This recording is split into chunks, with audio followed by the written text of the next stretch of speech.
மானங்கட்ட பையன் இவனுக்கு தகுதி இல்லாதவங்க எங்களுடைய கட்சியில் இருக்கிறாங்க. அட போட விளக்கென்ன, அதனால என்னடா செய்ய முடியும்?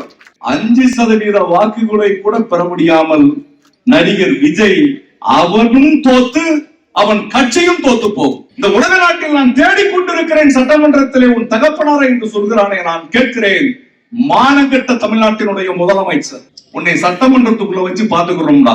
நாங்க என்ன கோமாளி பையில நினைச்சுக்கிட்டு இருக்கிற? சட்டமன்றத்தை பூட்டுவானா? பூட்டினா உனக்கு எலும்பு இருக்காது, உடைச்சிட்டு தான் உன்னை அனுப்பி விடுவானா. கூட்டி பாரு சட்டமன்றத்தை. சட்டமன்றத்தில் நாங்க மைண்ட் ஓடணுமா? பேரடிச்சவங்க மாதிரி சட்டமன்றத்தில் உட்கார்ந்துகிட்டு இருந்தா தமிழ்நாட்டினுடைய முதலமைச்சர் குத்து புரோட்டா போட. என்னடா குத்து புரோட்டா போட? உன்னை மாதிரி ஆயிரக்கணக்கான புரோட்டாக்களை நாங்க பார்த்திருக்கிறோம். நீ எவ்வளவு கேவலமா பேசுன? நான் கேட்கிறேன், நீ என்ன வழக்கு போட்டுருவ?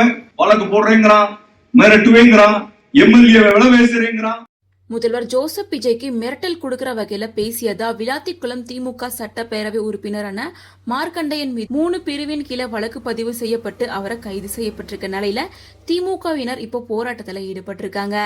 தூத்துக்குடி மாவட்டம் கோவில்பட்டியில வாக்காளர்களுக்கு நன்றி தெரிவிக்கிற வகையில நடந்த பொதுக்கூட்டத்துல சனிக்கிழமை ஜூலை 18 நைட்டு கோவில்பட்டியில கிருஷ்ணன் கோவில்ல ஒரு திடல் நடந்தது.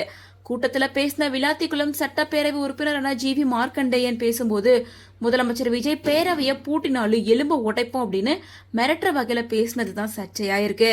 அதாவது இதுக்கு முன்னாடி சட்டப்பேரவை நடக்கும்போது திமுகவை சேர்ந்த பல உறுப்பினர்கள் அங்கிருந்து வெளியே போயிட்டாங்க.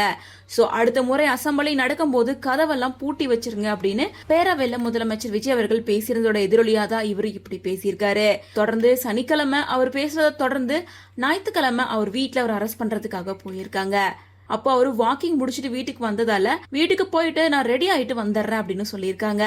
அவர் ரெடி ஆயிட்டு வரவங்களாட்டி நியூஸ் எல்லாம் ஸ்ப்ரெட் ஆகி எம்எல்ஏக்கள் எல்லாரும் வீட்டு முன்னாடி குவிய ஆரம்பிச்சுட்டாங்க. அவரை கைது செய்யறதுக்கு அலோ பண்ணவே இல்லை. இருந்தாலும் அங்க போராட்டத்துல இருந்தவங்களை அகற்றிட்டு மார்க்கண்டையனை போலீஸ் வேன்ல ஏத்திட்டு போயிருக்காங்க. கைது செய்யப்பட்ட பேரவை மார்க்கண்டையன் தூத்துக்குடி எஸ்பி அலுவலகத்துக்கு வர வச்சு விசாரணை நடத்திட்டு இருக்காங்க.